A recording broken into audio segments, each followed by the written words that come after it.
Благодарам, господин Джафери. Почитувани председници, почитувана заменничка министерка за финанси. Овој закон е класичен пример како можеме да ја видиме неспособноста на оваа извршна власт. Класичен пример. Зошто тоа го велам? Прво нешто, оваа неспособна власт во оваа година не успеа да реализира 3/4 од планираните капитални расходи, значи училишта, патишта, спортски сали и така натаму. И не знаеки што да му прави на парите, реши да ги подели каде што ќе стигне. Прво вчера бевме сведоци на носење на закон, каде што без никаков критериум ќе се поделат 50 милиони денари на печатени медиуми по кеф на власта и директно ќе се влијае на уредувачката политика. И денес се предлага носење на закон каде што ќе се поделат на општините. Насловот на законот е финансиска поддршка на единиците на локална самоуправа за финансирање на доспеани и неплатени обврски по скратена поставка. Намерата на крајот на краиштата за овој закон може да е добра, меѓутоа очигледно со носењето на овој закон, со овој предлог закон, уште еднаш се докажува дека ова влада не е способна ништо да направи. Овој закон е катастрофален. Катастрофален. Зошто? Да почнеме поред. Праведност. Каде е праведноста? Па нели сите граѓани во Република Македонија се еднакви? Нели сите општини заслужуваат ист третман? Вака испаѓа таа општина што е повеќе задолжена од разни причини, кои не домакински, кои не знаел да работи и така натаму, да добие пари од даночните обврзници од другите општини, кои што домакински си работеле, си ја граделе својата општина, или па на крајот на краиштата не граделе, бидејќи немале пари. Биле домакини, си штеделе за некои подобри времења. Нив ќе ги казниме, ќе ги наградиме другите кои што не размислувале во трошењето на пари. Втора работа. Во законот се даваат пари за доспеани ненаплатени обврски. Со тие пари не смеат да се платат извршните исправи. Како ќе ги одблокираат општините? Како? Ако тие немаат пари да ги платат извршните исправи, вие му давате пари да ги намалат буржевите што ги имаат по други недоспеани обврски, пак ќе бидат блокирани. Пак нема да работат. Што направивте? Ништо. Трета работа, што според мене е најстрашната работа. Со овој закон легализирате кривично дело принуда. Зошто тоа го велам? Со членот 12 велите приоритет при исплатата на доспеаните ненаплатени обврски имаат обврските со кои спогодбено со доверителот е постигната целосно откажување од каматата и намалување на главницата на побројањето за 15%. Чекајте луѓе.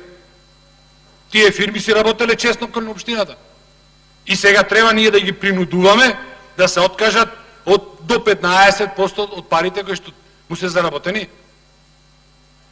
И за тоа како ги принудуваме, треба да ги викни градоначалникот, замислете на јавен повик, ела да се договориме. Кој ќе се договори до 15% ќе има приоритет. Кој нема да сака да го намали своето побарување, нема да добие пари. И сето тоа е во закон кладено. Ова е класична принуда. Го принудуваш доверителот да го намали побарувањето. И то со закон.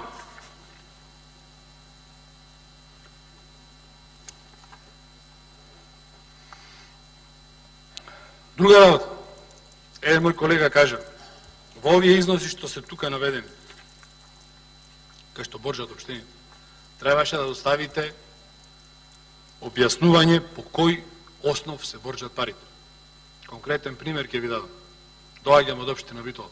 Овде е наведено 5 милиони евра дека општина Битола борчи.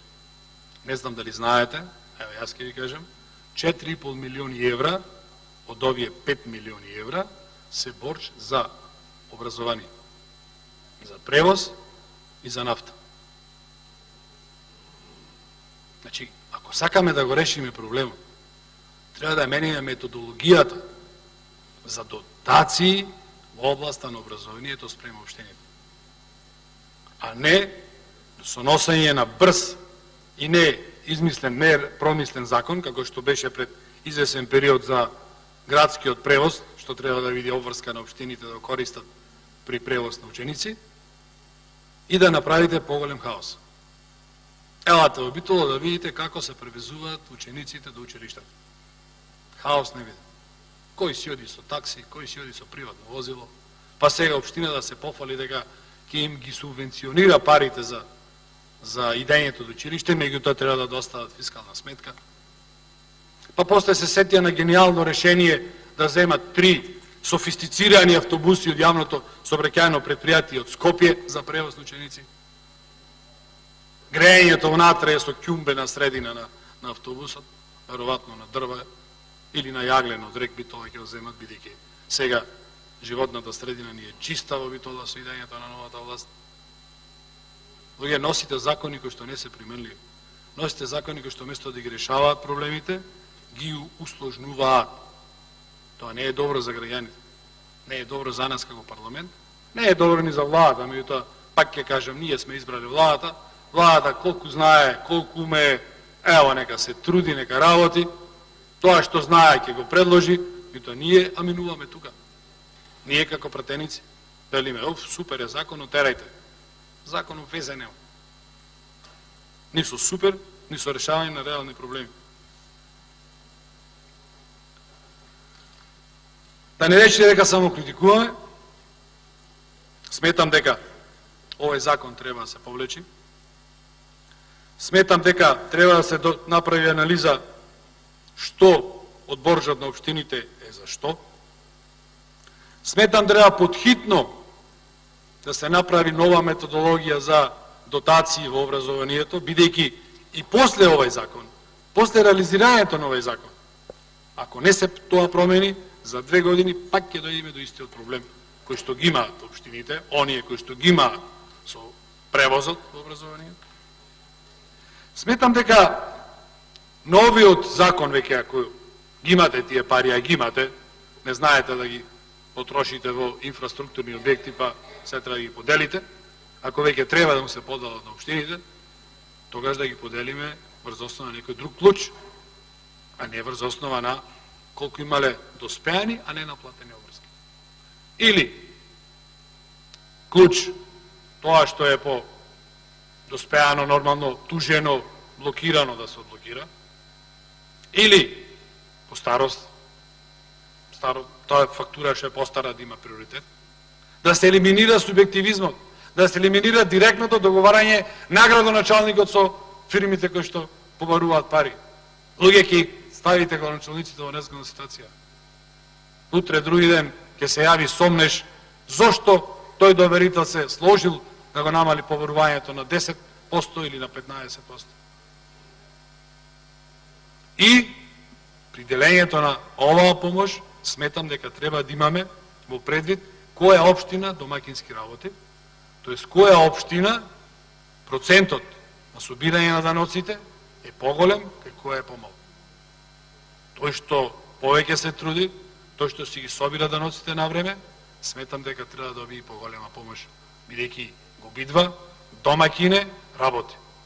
Тој што не работи, не се труди, не ги собира даноците како што треба, сметам треба да добие помала помош финансиска, можда место финансиска да му се помогне со директно финансирање на проекти. И тој е начин на помагање. Дајте, нека достават проекти, место да му дајме парите да се договарат со фирмите, да му направиме улици. Овие 5 улици се знае дека се направени од централната власт. И тоа е помош.